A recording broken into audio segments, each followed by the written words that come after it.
Okay, it is November 8th, 2024, bringing you a Lake of the Ozarks fishing report. It's been a few weeks, but a lot of things have not changed. So, we keep saying as things change, we'll bring you more frequent reports, but things just ain't changing a whole lot. We are using a few more baits, and finding some success with some baits that we haven't been using for a while, but now they're kind of starting. We're kind of still late summer, early fall. We're in November. The water temperature is 65, 66. What do you have today? 67. 67. Yeah. So I had about 64 where I was today. Water level, it's back down. It's 3 foot from summer pool. It's 657.2, I think it is. It kind of went up, and now it kind of creeped back down. I don't know how much that really plays into it right now this time of year. Not a whole lot, I don't believe. The bass they're feeding. They're starting to feed up. Obviously for winter. Denise caught a pile of crappie today, and believe it or not, a lot of them had eggs in them already. So it's just kind of a normal fall, late fall, early winter. Now that I say that, I said a little bit ago late summer, just because the water temp's still warm. But our days are getting shorter. We're having these cold nights. It was in the 40s yesterday, in the 40s this morning. The water's creeping down. We haven't had that shock temperature yet that really puts these fish into a feeding mode. And we're seeing a lot of shad still out in the center of these creeks, out on Main Lake over the channel, in the creeks, over the creek channel, over the deep water. And it's got a lot of fish just out there roaming, chasing those fish. I had a trip yesterday, had a trip today. Just to give you an idea, 2 4-hour trips with father, son, and we really tried to push that topwater bite, just because it's so much fun, and usually when you catch one, it's a good one. For 2 days we threw it for several hours, and I think we caught 2 or 3 short fish on it. So, and that was buzzbait, chopo, is mainly what we threw at them. Now last week, what was that tournament? There was the benefit tournament. That was the week before. Mm-hmm. That was the benefit, and then Felicia Carson benefit, and then the Bass World Sports. Out of PB2, there was a Alhana tournament out of Alhana. There was a solo pro out of Pahitsi. Maybe something else, but either way, what I'm getting at is the winning weights have been 15, 16, 14 to 17, maybe 17 is an extremely good bag right now so far. I hope that changes, but it may not, and it doesn't really matter, because if it takes 14 pounds to win a tournament and you catch 14, well, you won the tournament. No different than if it takes 20 and you caught 20. Whatever it is, if you catch it, that's the deal. My son and I won the last Bass World Sports, got second in the Felicia tournament. We actually fished them both at the same time out of PB2. Bass World Sports did the weigh-in for that charity tournament. And we had a little over 14 pounds. We had a big one. Obviously, we had a big one that was over 6. So that made the difference in the day right there. That particular tournament, I think 17 won that. The Alhana one, I'm wanting to say 16, 17 won that one. The 2-day solo pro out of Pahitsi, I think 24 won that. 25. That's 2 days of 12.5 pounds. I mean, for the Ozarks, you should be able to catch that pretty easy, but it's just not happening yet this year. And I kind of blame it all on just the still water temperature, and all these shad are still broken up in smaller schools, and it's got the bass chasing them. So the bass are separated, and they're chasing these schools separately instead of all these shad bunching up big balls and all this bass kind of corralling them and feeding on them, which is going to school up the bass. They're all spread out, so it's still pretty tough. And we're using a variety of baits to catch any fish at all, basically. Yesterday, our trip, they caught a lot more fish. They probably caught 25 fish between the two of them. And I think we had 2 small 15-inch keepers. Okay, today, less fish, but had a limit of bass. Now I say a limit that weighed about 10 pounds, 10 and a half pounds. So it's a start. It's not what you want. But if you're coming down and you're going to fish a tournament, or you're just wondering, obviously, if you're doing the right thing, if you're catching 10 to 14 pounds, you're doing pretty good. That's a solid day. Now, can that change and starts to take 18, 19 to win? Absolutely, and it can happen any day. I don't see it changing. Looking at the weather forecast, I don't really see a whole lot changing for another couple weeks. So the baits we're using to do what we can and catch whatever we can. I'll be honest, the bank bite, the topwater bank bite, is not there enough. You can throw it all day. Now, the big fish we had last week, the 1/6, it was caught on this bait right here. It's a black Chapo 120 series, and it was between 2 docks that I couldn't get the boat between because it was so narrow, and it was about 8-10 foot off the bank. So it came out from one of those docks that were out away from the bank a little bit. So it basically tells me, obviously, these bass, they're hanging out under these docks, the swim platforms, and they're not running up to the bank a whole lot to feed. So that fish was kind of a surprise, a welcome surprise, and that made the difference in the tournament. But I think that may have been the only fish we caught on topwater that day. So that kind of tells you, we had to really switch it up, just like yesterday and today.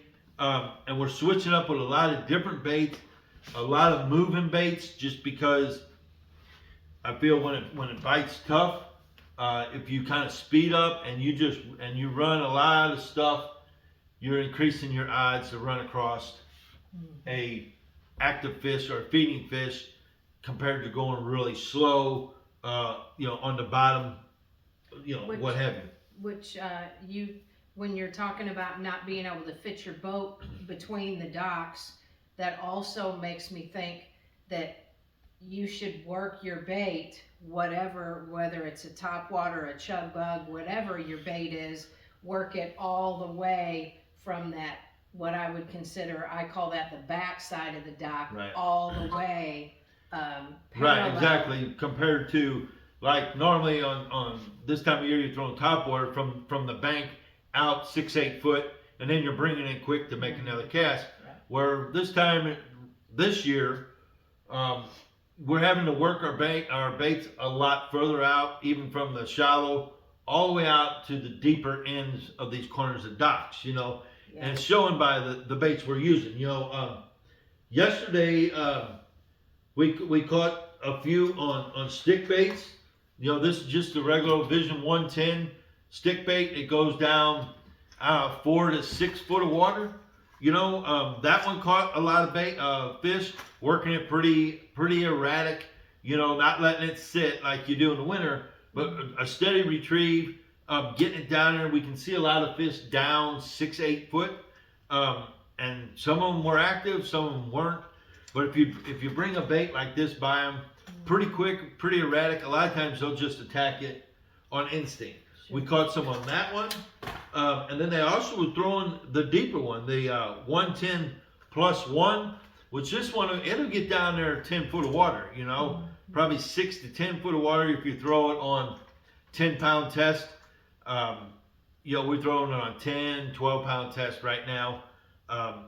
And throwing it up to the front corners of some of these big swim platforms on these docks and reeling it pretty quick and then stopping it and then just working it real erratic and trying to get the dart under that dock, back out and get up to these deeper corners. And these fish are staging or posted up underneath these docks and feeding on these shad. They're kind of out in the middle, and as they get closer to these deeper docks, they'll run out and grab them a mouthful.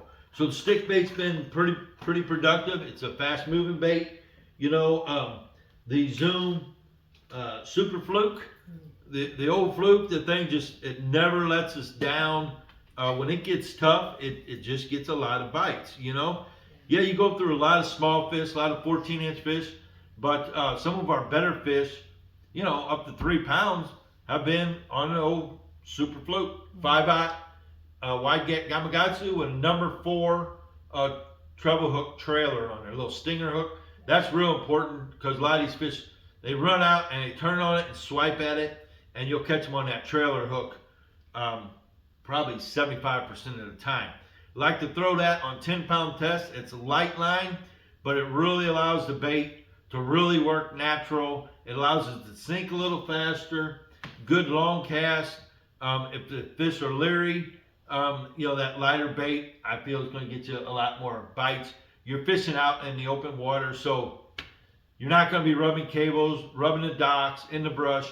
You know, you're out in open water, so, you know, we throw it on a jerkbait rod, so it's pretty limber. And the reel, it don't really matter. This is actually on an 8-to-1 lose reel, you know, so that's bites very similar to your jerkbait. Yeah. You work it real erratic. With the Fluke, you can stop it and let it just sink. You can let it sink down to, you know, 8 foot of water and then work it back up to the surface, or buy some of these fish that you're seeing on your live scope around some of these docks. You know, and the Fluke has just been a kind of a go-to bait down here for the last 30 years probably. Yeah. It's just a good bait to get bites. You know, you're gonna catch a lot of fish on it. Mm-hmm. Like I say, you gotta go through numbers, but man, some days have been pretty slow here lately. You know, I'll be honest, it's tough fishing right now. I'm gonna say it's tough. It's the toughest it's been all year. And it's been like that for about 3-4 weeks, a good month. And it's just not getting noticeably better yet, you know. And I would say over the last month, the Fluke is probably pretty close. I mean, the Fluke will catch you some. Majority of the fish maybe have been caught on a Fluke. I mean, we've had our good days with the Chapo and the crappie head knocker buzzbait. You know, there's days they will bite it. Sure. And if they are, you got to test it every morning. Absolutely. You got to test it in the morning and then again in the afternoon or throughout the day. Because if they get on it for whatever reason, it's good. You got to be throwing it because you can cover the water, and you can get some of these bigger fish that are moving up. To feed. You know, other baits, obviously. Don't forget about the chug bug. Well, yeah, you told me what you're doing with the chug bug there. The chug bug has that slower presentation. Of course, your topwater bait, your presentation is just slow retrieve, popping, and you're literally targeting those same banks where you would throw, you know, your big chunk rock, where you would be throwing your topwater baits. This just slows it down, and like we mentioned, you're gonna try your chug bug. Try your Chapo and your buzz baits, and a lot of time, if they're not chasing, this is your very good next option for you. Right, something, you know, like that. Really, just a one knock spook. You know, this greenfish. What's the thing called again? It's SB for blower. What was that? Shower blower. We call it pencil Yeah. popper. I mean, I think the technical thing is shower blower, whatever that means. Yeah. Because I think what it means, it creates a lot of commotion. Sure. And this bait, chug bug, a spook, you can throw it right to the bank, work it off maybe a foot, stop it, let it sit there, work it again, pop it, make a lot of commotion, and let that bait sit in that strike zone a lot longer compared to like a chopper or a buzzbait where you're hitting the bank and you're retrieving it out. And if those fish have seen it in a bunch, if they're not real active, if the shad aren't active, and you throw something like this in front of them, or chug bug, or spook, that's in their strike zone a lot longer, they're more likely to get aggravated by it or think that's an easy meal, and they'll run and grab it. So, you know, the topwater bite, you know, when you say topwater, that's a lot of different baits. Yeah. So you kind of got to switch it up. We all know topwater is a good big fish bait. You know, if you're fishing a tournament and you get 9 to 12 pounds doing something, you know, that's a good time to switch up and go with topwater or something that's kind of more of a big fish bait, where you might only get 1 or 2 bites.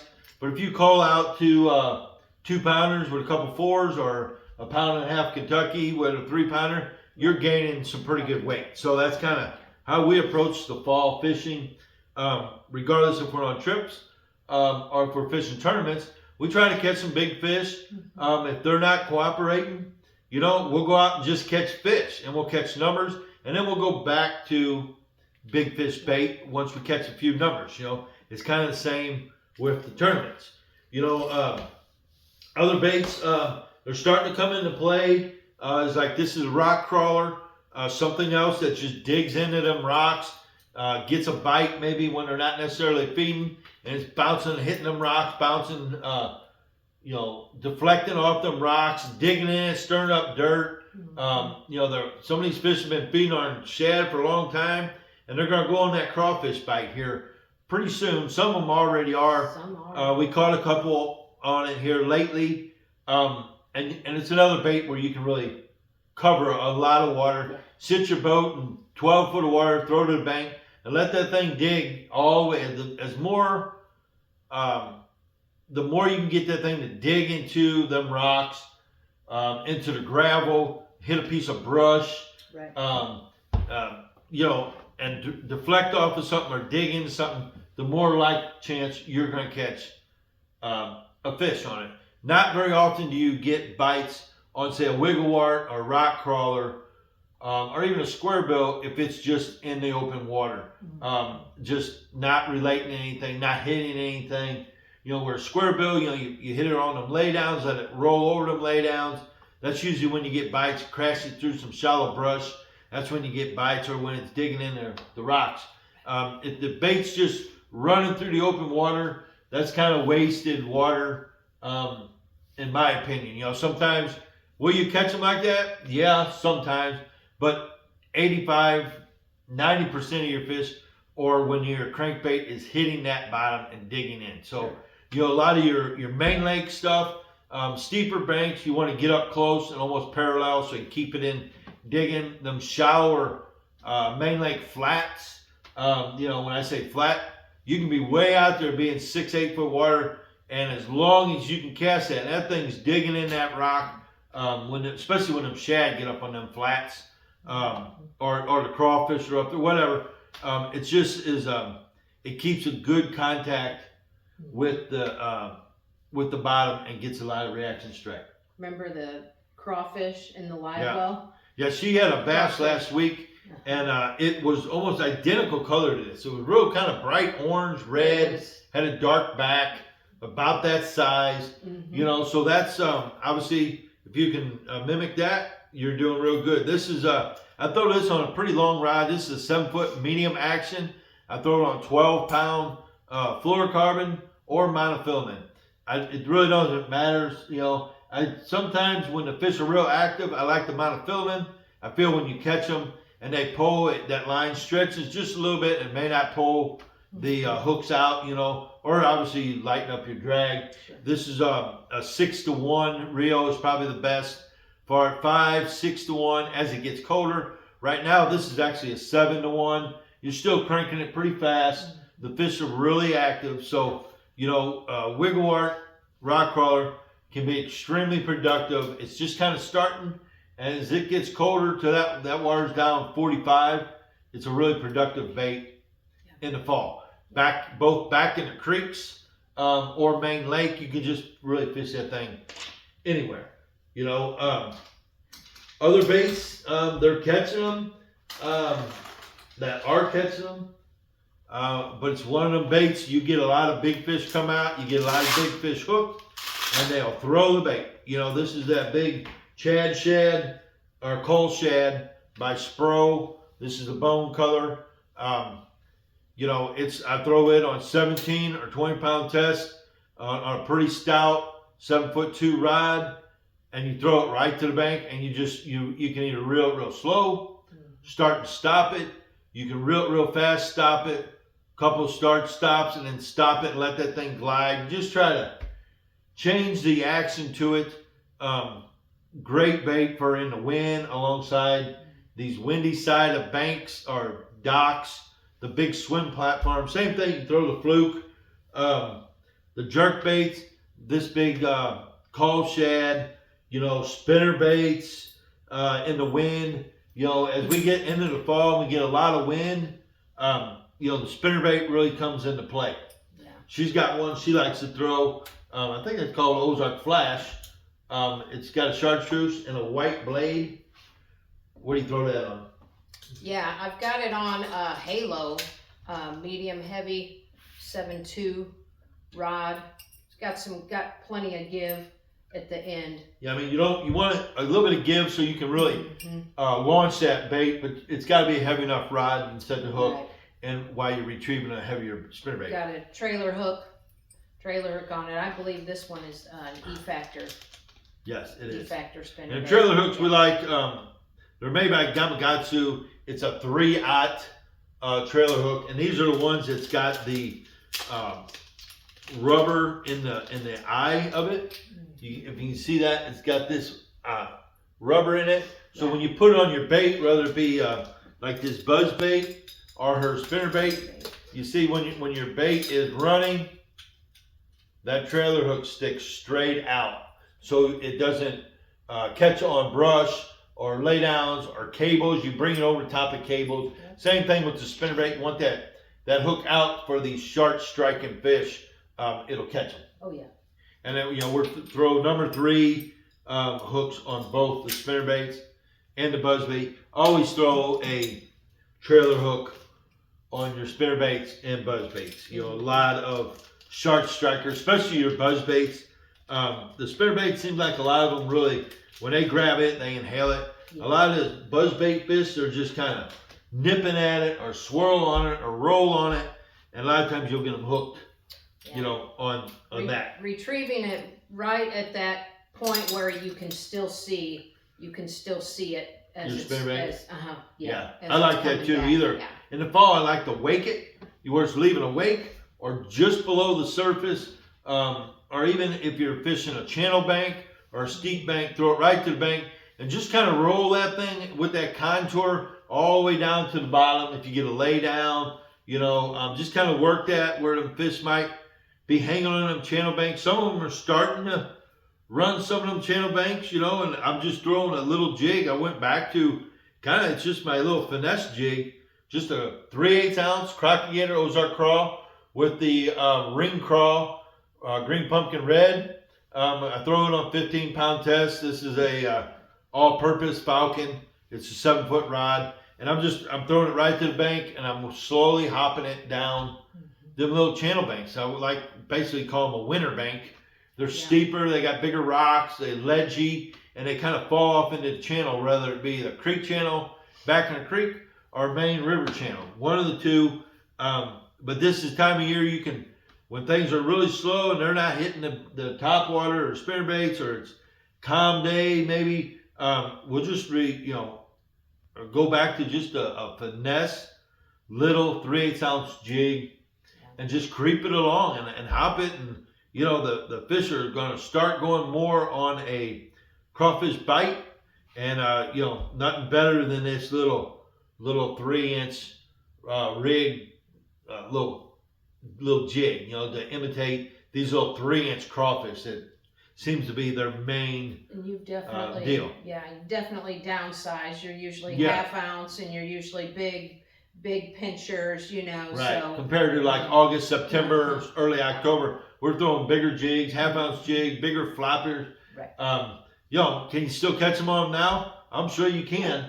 But when I'm throwing a jig this time of year, I kind of downsize it to just get these finicky fish. You know, you can see we went through a lot of baits because everything's working. Another bait this time of year, when they're active or not so active, a chatterbait, it's kind of hard to beat. And you're throwing this bait, all the Topwaters, all on the same similar type of banks, bigger rock. You know, if you can find a flatter point or a flatter bank with those big rocks kind of scattered out, ledgy stuff, you know, along docks, windy corners of docks, any windy dock that's catching the wind, or windy dock, Right. big dock, a dock that sticks out a little further and that wind's really pounding the side of a swim platform, and you throw a chatterbait along there, you can work it right below the surface, 2 foot down below that foam, 5 foot down. You can rip it, you can pop it off the bottom. It's a good reaction bait.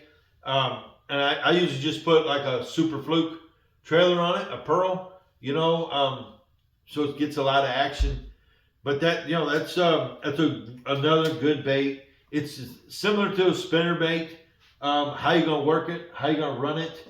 But that extra vibration, that extra flash or movement, just to trigger a bite. You know, you just gotta, you kind of gotta do what you can to trigger a bite right now. You know, it's not easy. You can't go out and catch a lot of fish. You're probably not gonna catch a lot of keepers right now. If you catch a limit and you're able to cull once or twice, that's pretty good right now. You know, I do think it's just the time of year. Right. And I do think all of these baits that we're talking about, where the fish are scattered, they might be on those docks, but we're not able to, even if they're on the docks, we're not able to narrow that down. Right. So I do think working your bait all the way from the back all the way to the front. Normally, to be honest, you know, you're pretty much kind of targeting those corners a lot of times, but this is all the way down parallel with any of these baits that we're using. Right. I mean, they're coming out from under a catwalk, halfway down the dock, or out on them windy corners. So you got to cover a lot of ground. And like she said, we're not catching enough of them, consistently enough up shallow or halfway or out on the corners to say this is all my target. Right. Because you'll spend all day and maybe not even have a limit of fish. So you really got to cover ground. Now, any particular day, you may find, like today, they were definitely on the windy corners. You know, we didn't have to deal with in by the bank. Halfway, they were out. They were out on the middle of the creeks, on bigger docks that was catching the wind. That's definitely where I would say 80% of fish we caught, that's where they were the last 2 days. So, you know, that's just kind of how it is. What else I got here? Oh, swim baits. We're throwing swim baits. Like this is just a little 3.5. Just rig it on an 1/8 ounce head. Throw it on spinning rod and reel. And just run it down. Spilled my beer. That ain't good. No. Just run it down, same, you know, out over deep water, alongside these docks. You know, this one here, this is actually rigged up for live scoping. We use this same setup last week at Table Rock. We used it here on the Ozarks quite a bit. It's just a 1/4 ounce head. This is actually a swim bait, and a lot of times I'll just cut that the little swimmer tail off of there so that thing sticks out straight, has a lot of action. you know, and that's when you're just chasing the balls of shad out in the middle of this creek, and they might be down 10, 12, 20, 25 foot of water, and you watch them on your live scope, you throw right at it, let them sink down to it, and try to stay above them, work that thing up above it, swim it by them, try to get them to react at it, and you can catch some fish like that. It's not my favorite style of fishing, but sometimes that's what you got to do. You know, we're rigging it on 15-pound braid with probably a 12-foot leader of either 8 or 10-pound fluorocarbon. You want that bait to get down there pretty quick, because you know, if it's windy or the shad are moving, the bass are moving with them. So once you see them, you either got to stay up on them or get down to them quick. So you want a little heavier bait to get down to them and work them, you know, work it up around them, through them. A lot of times let them fall through that shad. As soon as it gets through them shad, then I'll start retrieving it up. And a lot of times that'll pull them bass up that are just below them shad. So, you know, that's our live scope setup. You know, I don't know what else we got here. We went through everything. That's kind of what's going on right now. We've got, you know, we've had the last few weeks, couple tournaments coming up. We've got next week. We've got the Missouri Invitational out of Kinderhook. That's a great event. If you've never fished it or don't know anything about it, maybe go on Bass and Bob and look at Missouri Invitational and see what it's all about. Super neat tournament. We fish a day, we golf a day, we fish another day, and then we have a combined weight for the 3 days for overall tournament. First day of fishing, you can win golf. You can win the third day fishing. You can win it all. Whatever. That's always a great event. You know, coming up, we've got the Marie Memorial Tournament on the 23rd. On the 23rd, it's before Thanksgiving this year. The 23rd, the 24th is the first Bass and Bob event. He's changed the rules a little bit, maybe to appeal to more people. The A-rigs are allowed this year. What else has changed? And you can put in anywhere. Oh yeah, you can put in anywhere. That's going to help. You know, Bob's always coming up with ideas to bring a lot more people involved. You know, I kind of really feel like the A-rig deal. There might be guys that don't fish it if they can't fish the A-rig, but guys that since they some guys are gonna fish it regardless, with it or without it. I think he'll get more guys fish it because he's allowing it. You know, so it's just and then the weigh-in is at PB2. The weigh-ins are going to be at PB2. Yeah. You know, that's going to be really a neat deal this year. Kind of changing it up a little bit. And he's always got the smallest limit, 5-fish limit, the biggest Kentucky. There's always a way to win money at the Bass and Bob. What else is coming up? We got there was another Bass World Sports tournament. That ain't till December 7th. Yeah. I think Bass World Sports, you know, that's just a good group of guys. They've been fishing out here forever. No A-rigs in that. You know, and it's just a neat winter series, basically. It's a winter series to make their championship, which is going to be here on the Ozarks next March. So if you know, looking for something in the winter, that's another good series. Then your Bass and Bob winter and your Bass and Bob winter series.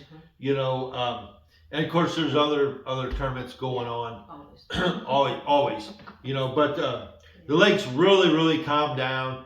I don't know if we've seen 2 recreational boats today and maybe 3 or 4 bass boats today. The lake is quiet. You can go anywhere. It's neat. It's just a neat time of year here on the Ozarks, you know. So it's a great time to get down here. It's a great time to think about booking trips. The bass fishing is going to get better. I promise it's going to get better. But we can still catch them. We can still have a fun day out there. We can still talk about use baits, work baits. and show you how we use them and how we fish. Our approach to narrowing down fishing, not only when it's good, but when it's tough, because that's when it's important to be able to cycle through different baits and try to narrow it down and catch some fish, whether you're just playing recreational fishing or if you're fishing tournaments. It's all kind of the same. If you're just down here fishing and you don't care about tournaments, you still want to catch fish, and you still want to catch the best fish you can. So that's kind of things we really do on trips, things like that. A lot of educational trips, whether it be whatever bait it is, what we target, channel banks, or we target windy docks, brush, jerk baits, whatever it is you want to learn or see. That's kind of what we do on our trips. The crappie's getting real good. Denise had, what do you have, eight great big crappies today in just a couple hours out there. What did you end up catching them crappie on? Yeah, I caught it on, it was windy today, so I set it up with an 1/8 ounce. A little heavier. Heavier head with a 3-inch Kitech. This has got some purple on the top. I don't necessarily know if the color, but it's definitely the Kitech, the 3-inch easy shiner. Mm-hmm. And I was targeting, had a big area that was full of brush, so I would pick a target with my live scope, and then I could see a school of fish there, and I would target it and slow retrieve it back.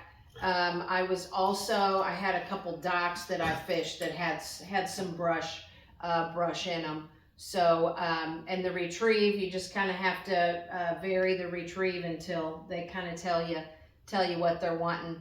But they were, it felt like the beginning of the crappie season of what's coming, and me. We know how good. Yeah. All from now through winter, Yeah. the crappie fishing down here is just phenomenal. I just love it. excellent. It's a lot of fun. We like these days that are, it might be 45 degrees, 40 degrees, and we can go out and locate these big schools and just work on them, catch you a nice limit. It's fun. It's nice to get out in the winter, when you're been inside quite a bit or just itching to go. We watch these fishing shows or whatever it is, and you just want to get out.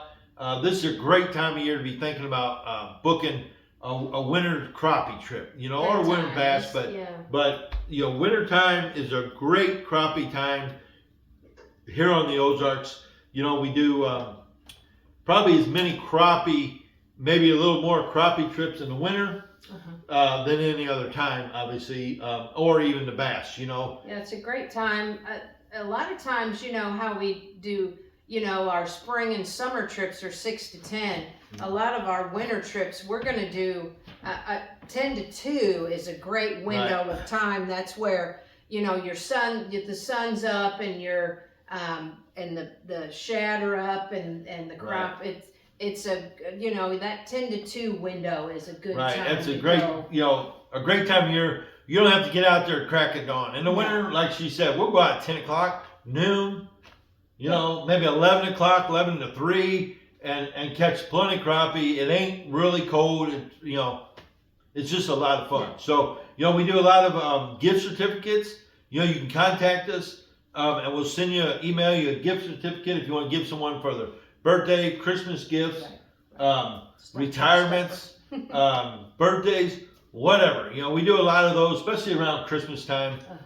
Some of those for, people, just don't know what to get somebody for Christmas or birthdays or what have you. We do them throughout the whole year too. So if somebody's got something, they just don't know what to get them and they've got everything, a gift certificate for a fishing trip is always a great idea. So, man, that's really all we got. I think that we can tell you. Like I said, when things change, we'll keep you up to date. But they're just slow to change this year. September came and they were right on schedule. The bite was great. Late August through September, and then it started kind of fizzing out there. But it happens every fall. It just happens that we go through this kind of slump cycle a little quicker, I think, than normal than this year. Usually we're through it by now and we're catching them. So I don't know, maybe this year we go right into winter fishing. I don't know. But either way, you come down, we're going to catch some fish, and we're going to have a good time. We're going to have good conversations. We're going to laugh, and we're just going to enjoy the lake. So that's what our trips are all about.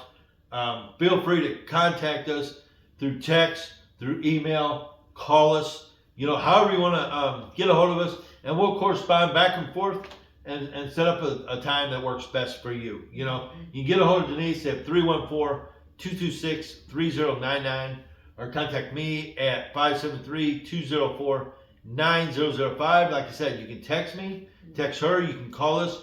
You can email me at jdillbass@gmail.com. However you want to get a hold of us, get a hold of us. And if you've got questions about tackle, about boats, it don't matter. If you're down, we always say, if you're down here at the lake and you're running into issues, troubles, with your boats, you get whatever, you can call us and we're going to send you in the right direction. We're going to send you to Sport World Boat Center because that's where I go. I spent 2 hours working with Luke yesterday with some issues that I was having. Battery charger, some live well, trying to figure out, get my live well working properly. It gets full of fish scales, pumps go bad, you get stuff in them. There's just a lot of stuff that if you fish any amount of time, you're going to have issues with something, right. Something. Right next door to Sport World is CG's. It's CG's. You can go get you some food there, fill up your gas, breakfast, in and out, easy. CG's, if you don't know that, it's right next to Sport World, just north of the Hurricane Deck Bridge. And they've got excellent food, excellent breakfast. They've got sandwiches, burgers, chicken sandwiches, donuts in the morning, and then they sell Godfather's pizza in the evening and afternoon. So one-stop shop. They've got alcohol, they got beer, they got whatever you want. So can't say enough about Sport World Boat Center. Like I said, that's where we've bought all of our boats the last 20 years, at least 20 years, maybe a little more, at Sport World Boat Center. Super people, they'll take care of you. It's a huge, really, really big service after sale. If you buy a boat from them, even if you don't, they're going to take care of it. Things happen. If you have a boat, you're going to know there's always an issue with a boat, whether it be a trolling motor, your props, your steering, whatever. The live wells, batteries, there's always something with a boat. I promise you. There is. I don't care what you run. There's an issue. But they're there to help you, and they will do all they can to get you up and going. So if you're in the market for boats, he's selling Vexes right now. I think they sold 4 Vexes last week. So, the good quality boats, they're selling. He's got a big inventory of used boats. My brother just bought Ranger. I forget what year it was, but a super clean Ranger down there. So I just can't say enough about them. So if you're in the market, what's important is not only where you buy it, but the service you're going to get after you buy it. That's more critical to me than anything.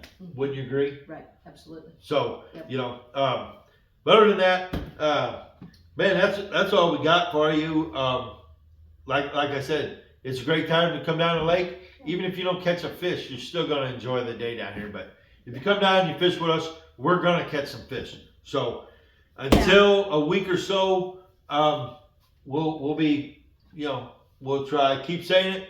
We'll try to go at least every other week. We may scoot it up to every week if things change. Once we get into winter, then we'll settle into a winter pattern, and things aren't going to change until, mid-March. So either way, appreciate you tuning in. If we can help you in any way, give us a call. Other than that, until next time, we'll see you.